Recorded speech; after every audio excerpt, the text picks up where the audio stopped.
Okay, so gonna talk about inner child a little bit. So the other day, the day before was kind of a stressful day for FE Inferior, and I was doing my self-care, and then the next morning I went to my wellness place, and then the lady's like, you're only allowed to do one of each service a day. And I was like, oh, okay. And I was thinking, does she just not like me? Like, is she picking on me or something?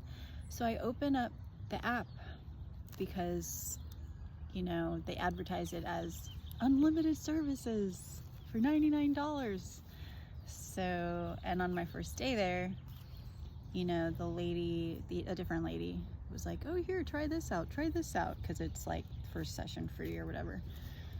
So, and I don't really read the fine print, so I look it up, and I'm like, okay, search, oh, okay, it really does say that. Okay, that's fair. And then I went to the car, and I just started crying. And I know I was already feeling sensitive, but it can be very hard for NI child to like not get what it wants, especially when okay, at this specific place, okay, there's 3 massage chairs right there, and that was a service that I was using for an hour and a half instead of a half hour, because there's always empty chairs or whatever, and I thought it was okay. So part of me is like, that's not fair. And so I'm crying, and so I I talk it out with myself. I say, oh, you sweet darling, I know you really want to do that chair, but let's think about it. What would happen? Why might they have this rule? What would happen if everyone wanted to use the chair for an hour and a half? Then not everyone would get to use it. And I was like, yeah, I know. And so, I was able to quickly just feel better. And I mean, yeah, if I hadn't already been kind of down a bit, and it's not that I was feeling down, because ISTPs, we can even if we're going through something, we can kind of push it aside sometimes, and it can even feel like we're better, but it shows up in our body. But that was part of the reason I've been using the massage chair so much, because with the stress I've had in the last month, massage chairs really help to get out that stuff. But anyway, yeah. And then, so I mean, this NI child issue, it was tied to the other issue I had. It wasn't just FE Inferior, it was also NI child. And it was someone didn't want me to do something, and I had just watched a bunch of videos about this thing that I've done before several times, and so I was just reigniting my excitement and passion about it, and oh my god, yes, it'll be so fun to explore and have new experiences with it, and just I was really pumping myself up about it. And then yeah, and with that situation, I think the other person, if they would have been more gentle with me, and more open to listening and having empathy for me, that could have gone way better. But I think as souls who are having this human experience, we all have our fears and insecurities, and none of us are perfect. So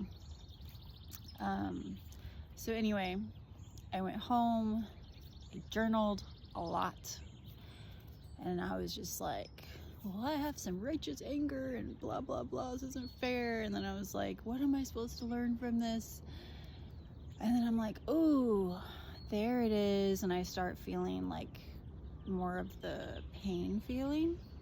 I'm like, mother wound. This is just like my mother when I was a kid. She didn't let me do anything. This, that, all. I mean, related to NI child, a lot of it. I mean, like, my 6th birthday, she took me to McDonald's to get a Happy Meal, and then I took a bite of the burger, and I was like, oh, this is really good. She's like, oh, let me open it, put ketchup on it. And then when I saw her open it, I saw mustard on it, and I was like, I don't like mustard. I don't want it. And she's like, well, you don't get your fries until you eat your burger. And I'm like, but it has mustard on it. And she just kind of like held that stance. So I was very stubborn. So I was like, fine, I'm not fucking eating it then. But that's a wound. Like, that's a wound for me that I've had to go through. And then like in 9th grade, because I was never really a social person. Like, it wasn't exactly, I didn't have a bunch of social skills or anything. So I remember in 9th grade, I went to this all-girl Catholic school, and so my sister drove me to the boys' football game, which is exciting, right? Like, oh, cool. Like, and then there was a redheaded boy there. I'm gonna guess he was probably an ENFP, but I don't know. I don't remember. And he invited me to a country concert. I've never been to a concert before. I don't even like country music, but like, wow, someone invited me somewhere. He's nice. And like, well, my mom didn't let me go. She said, that's dangerous, you can't go. So it's like, she really crushed my NI child. My mother's an ESFJ, by the way. She really crushed my NI child, like, over and over and over. Like, she praised me for being obedient, a good girl. Like, kids in school called me goody two-shoes, which I didn't take offense to that. Like, I thought that was a good thing. I was the one that would volunteer to help the teacher, like, clean their eraser board, their chalkboard, whatever. And it, you know, I didn't even realize just how toxic my mother was for me. I don't think she meant to be, but yeah, that's how it played out. But what was my point of this? Yeah, I guess the point was just like a story about NI child and like the reparenting of it, you know, just being compassionate with yourself. Because it's not just being compassionate with like the child function or the inferior function. I mean, it's like all the parts of you. Being compassionate, giving that to yourself, and speaking this, I mean, I like to be spoken to like that, like, oh, my sweet precious darling, you're so beautiful and special. And you know, I talk to myself the way that I need to hear it, and it really does work.